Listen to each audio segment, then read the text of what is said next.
کھجور کی ٹہنی لے آؤ. صحابہ گئے, کھجور کی ٹہنی, ترک کھجور کی ٹہنی کاٹ کے لائے.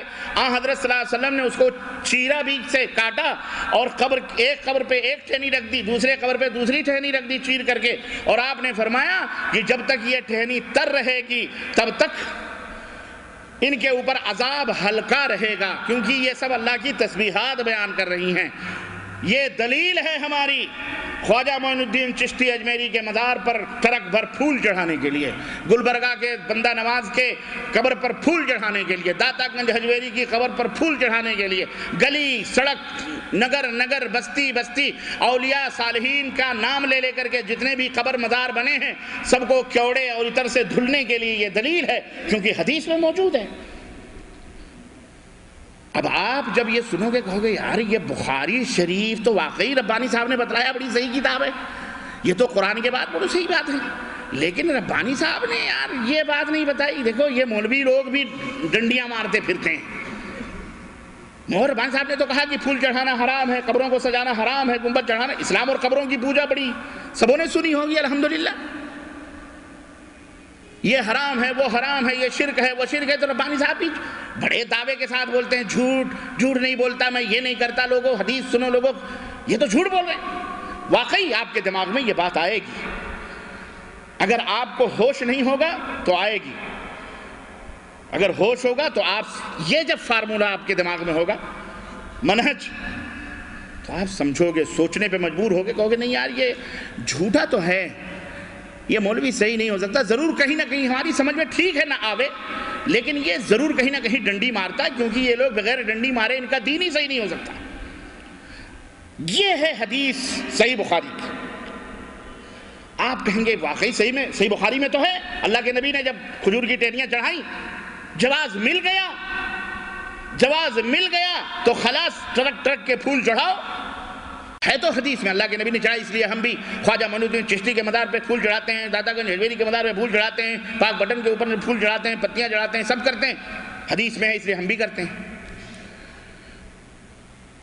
یہ نتیجہ ہے کس بات کا معلوم ہے؟ ہمارے یہاں ایک مثل مشہور ہے, الٹا چور کوتوال کو ڈانٹے. الٹا چور کوتوال کو ڈانٹے مطلب کیا ہے؟ مطلب یہ ہے کہ وہ چور ہے اور چور ہو کے خود ہی چور کہہ رہا ہے, کوتوال کو کہہ رہا ہے یہ چور ہے. وہ چوری کرتے ہیں, الزام ہمارے اوپر لگاتے ہیں. ہم نے کہا اب سمجھو اس بات کو, یہ ہے اختلاف کی جڑ, اس کو سمجھ لو اچھی طرح سے. ہم نے کہا ٹھیک ہے صحیح بخاری کی حدیث ہے, سب تم نے سمجھا اس کو اپنے مزاج سے, مزاروں کو سجانا شروع کر دیا, پھول چڑھانا, اگربتیاں چڑھانا, عود سب کچھ کرنا شروع کر دیا. یہ بتاؤ یارو تم تو مقلد ہو, بڑا تقلید کا دم بھرتے ہو. میں صحابہ کو ابو بکر کی تقلید نہیں کرتے, عمر کی تقلید نہیں کرتے, عثمان کی تقلید نہیں کرتے, تابعین کی تقلید نہیں کرتے. چلو اماموں کی بات آتی ہے, ہم زیادہ دور نہ جائیں. نبی نے یہ کام کیا ہے بے شک, لیکن یہ بتاؤ یہ حدیث پاک جو آج سمجھ کر آپ مزاروں پر پھول چڑھا رہے ہیں, اس حدیث پاک کو ابو بکر رضی اللہ تعالی عنہ نے نہیں سمجھا تھا؟ میں آپ کو منہج بتا رہا ہوں, منہج. اس حدیث کو حضرت عمر فاروق اعظم نے نہیں سمجھا, اس حدیث کو فاطمۃ الزہرا نے, حضرت علی نے, عثمان غنی نے, عائشہ نے نہیں سمجھا رضوان اللہ علیہم اجمعین. آخر نبی کائنات کی وفات کے بعد خلافت ابو بکر رضی اللہ عنہ کے ہاتھ میں آئی.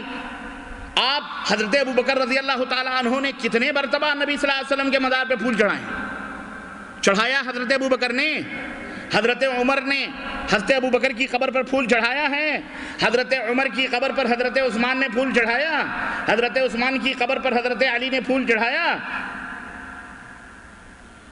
جب یہ حدیث انہوں نے دیکھی, سنی, پڑھی, اللہ کے نبی کے ساتھ تھے, انہوں نے یہ کام نہیں کیا, تو اعلیٰ حضرت 1400 برس کے بعد آپ کے پاس کیا جبریل امین آ کے کان میں پھونک کے گئے ہیں کہ پھول چڑھاؤ,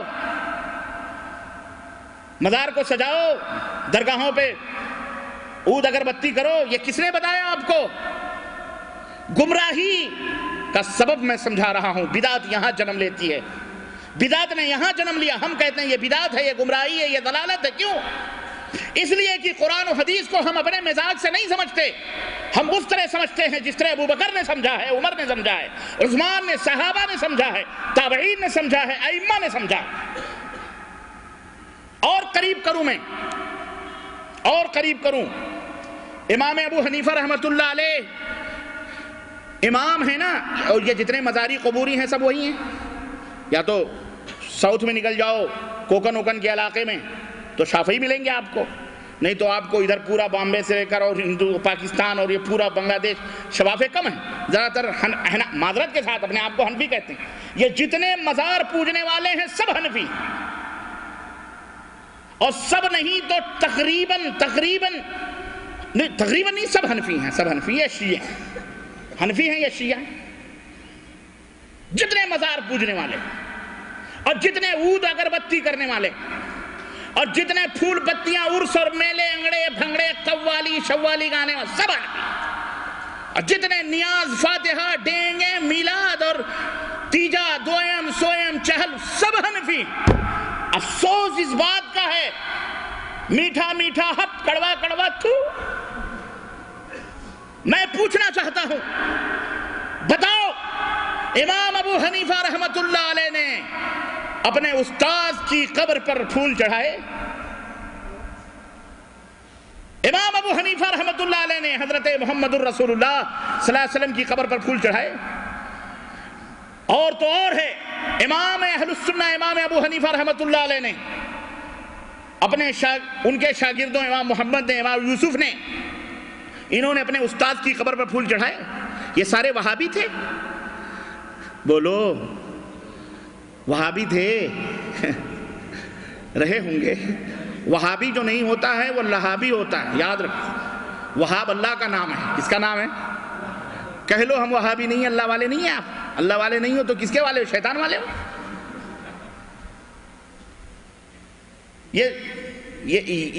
یہ میرا مزاج نہیں ہے، یہ میں نے آپ کو صرف ایسے کہہ دیا، ورنہ یہ سب چیزیں کہنے کے لیے بہت ہے، کہنے کی ضرورت نہیں ہے۔ سمجھ میں بات آئی کہ نہیں آئی؟ اب سمجھ گئے آپ اپنے منمانی کون کرتا ہے؟ تیجا امام ابو حنیفہ نے کیا، میں ابو بکر عمر عثمان غنی رضوان اللہ صحابہ تابعین کو میں ابھی سائیڈ میں کرتا ہوں۔ اس حدیث پاک کی بنیاد پر یا اور جو بھی حدیثیں پیش کی جاتی ہیں، تیجا دوئم عود اگربتی نبی صلی اللہ علیہ وسلم کے غیب کے بارے میں، ان سب چیزوں کے بارے میں، کیا یہ عقائد امام ابو حنیفہ رحمۃ اللہ علیہ کے تھے؟ امام شافعی کے تھے؟ ارے امام ابو حنیفہ رحمۃ اللہ علیہ کا عقیدہ تو یہ ہے کہ شاہ ولی اللہ محدث دہلوی اپنی کتاب کے اندر لکھتے ہیں کہ ایک دفعہ امام ابو حنیفہ گزر رہے تھے، ایک شخص قبر کے اوپر چلا رہا تھا، پیشانیاں رگڑ رہا تھا۔ کہا کیا کر رہا ہے؟ کہا صاحب قبر سے استمداد کر رہا ہوں۔ کہا کتنے دن سے؟ کہا بہت دنوں سے آ رہا ہوں، اس سے کچھ مانگ رہا ہوں۔ امام ابو حنیفہ نے کہا اللہ کی قسم، پیشانیاں رگڑ رگڑ کر تیری ہڈیاں گھس جائیں گی، یہ تیری آواز بھی نہیں سن سکتا ہے۔ جواب دینا تو بڑے دور کی بات رہی۔ امام ابو حنیفہ رحمۃ اللہ علیہ کا عقیدہ ہے کہ مردے نہیں سنتے ہیں، جو یہ عقیدہ رکھے وہ کافر ہے۔ میں نہیں کہتا، میں نے کہا میں نے کبھی اپنے ڈنڈے سے نہیں مارا، میرا ڈنڈا قرآن ہے اور حدیث ہے۔ میں مریض کو اسی سے چت کرنے کی کوشش کرتا ہوں۔ نہیں سمجھ میں بات آئی؟ تکلیف نہیں ہونی چاہیے، حقائق ہیں یہ۔ نبی کی سنتوں کی اہمیت ہماری نظروں میں گھٹ گئی، اور امتیوں کے طور طریقے لے کے ہم بندر کو ہلدی مل گئی تو پنساری بن بیٹھا ہوا، اور جو بیچارہ پنساری ہے اس کو فقیر بنا دیا گیا، یہ فقیر ہے۔ اے لوگو امام کائنات کے دامن کو پکڑو، نبی رحمت صلی اللہ علیہ وسلم سے چمٹو، اپنے ایمان اور عقیدے کو نبی کائنات صلی اللہ علیہ وسلم کی طرح بناؤ۔ جاؤ کسی مولوی سے پوچھو کہ آج جو کچھ بھی ہو رہا ہے نبی نے تو نہیں کیا، صحابہ نے تو نہیں کیا، تابعین نے تو نہیں کیا، بتاؤ ائمہ رحمہم اللہ نے کیا ہے تو بھی ایک دلیل دے دو، ایک ثبوت دے دو، ایک ثبوت کہ امام ابو حنیفہ رحمۃ اللہ علیہ نے مزاروں پر قبے بنوائے، امام ابو حنیفہ نے مراقبے کیے، امام ابو حنیفہ نے مزاروں پر چادریں چڑھائیں، اگربتیاں سلگائیں، سوئم دوئم کیے، انگڑے بھنگڑے قوالیاں گوائیں۔ امام ابو حنیفہ کا یہ عقیدہ تھا، جاؤ بتاؤ کہ اللہ کے نبی کے پاس پہنچ کر سلام کرو تو اللہ کے نبی سنتے ہیں، جواب دیتے ہیں، قبر پھاڑ کر ہاتھ نکال کر مسافے بھی کرتے ہیں۔ یہ تھا امام ابو حنیفہ کا عقیدہ۔ یہ سارے اپنے آپ کو معذرت کے ساتھ، میرے حنفی بھائیوں، معذرت کے ساتھ، یہ جرم ہے، یہ غلطی ہے، اس کو تسلیم کرو، اس کو مانو، ورنہ لات مارو ان عقیدوں کو، چھوڑ دو ان عقیدوں کو۔ کیوں؟ یہ عقیدے کتاب و سنت کے عقیدے نہیں ہیں، یہ باطل ہیں، باطل ہیں، باطل ہیں، یہ جھوٹ ہیں، یہ تمہیں جہنم میں لے جانے والے ہیں۔ باورچی دیگ کے پورے چاول کو نہیں ٹٹولتا، ایک دو چاول میری مائیں بہنیں پتیلی میں ہاتھ ڈال کر یا چمچ سے نکال کر دیکھتی ہیں، ایک دو چاول پک گئے خلاص فیصلہ کر لیتی ہیں کہ پوری ہنڈی پک گئی ہے۔ ایک شخص اگر تمہارے محلے کا چوری میں پکڑا گیا یا کسی کی بہو بیٹیوں پہ غلط نظر اٹھاتے ہوئے دیکھا گیا، آئندہ تم اسے اپنے دروازے پر بیٹھنا کیا، گزرے تو شک کی نظروں سے دیکھو، پانی پوچھنا تو بڑی دور کی بات رہی، اسے کرسی اور چارپائی پیش کرنا تو بڑی دور کی بات رہی۔ اے مسلمانوں، کیا تم نے شرک کو زنا سے بھی کمتر سمجھ رکھا ہے؟ ہم کتنے بے غیرت ہو چکے ہیں، رب کی قسم۔ دین اللہ کی توحید کا مذاق اڑایا جائے، نبی کی سنتوں کا تمسخر اڑایا جائے، بدعات کے رسیا بنے جائیں، بدعات کو فروغ دیا جائے، ہم پھر بھی ان کے لیے ہمارے کانوں پہ جو نہ رہ گئے، اور ہم یہ بھی نہ کہیں کچھ نہیں تو کم از کم روک بھی نہیں سکتے، حق بات بتلا بھی نہیں سکتے۔ کہاں ہماری مت ماری گئی؟ اور یاد رکھو، یہودیوں نے اسلام کو نہیں بگاڑا، نصارہ نے نہیں بگاڑا۔ آپ کہو گے کل آپ نے کہا تھا یہودیوں نے بگاڑا، لیکن نہیں، یہودیوں کی تلوار سے ہم اتنا نہیں کٹے ہیں، نصرانیوں کی تلوار سے اسلام نہیں مٹا ہے، بلکہ انہوں نے اسلام کا لبادہ پہن کر مسلمانوں نے اسلام کو مٹایا ہے، مسلمانوں نے اسلام کو کاٹا ہے، مسلمانوں کی تلوار اسلام کے گردن پہ چلی ہے، مسلمان بن کر کے ہماری صفوں میں یہ تمام بدعقیدگیوں کو، شرکیات کو، بدعات کو ڈھکیلا گیا ہے، اور سادے سودے لوگوں کو، ارے ہم تو 1400 برس ہو رہے ہیں یارو نبی کو گزرے ہوئے، ابھی 30 برس بھی نہیں ہوئے تھے۔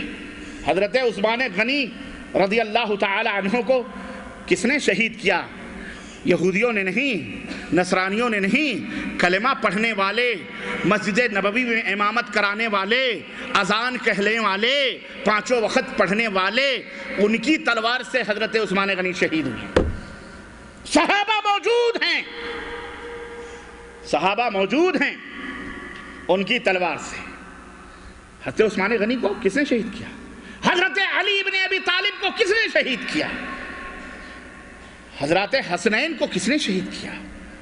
کس نے مٹایا گلشن نبوت کو؟ کس نے؟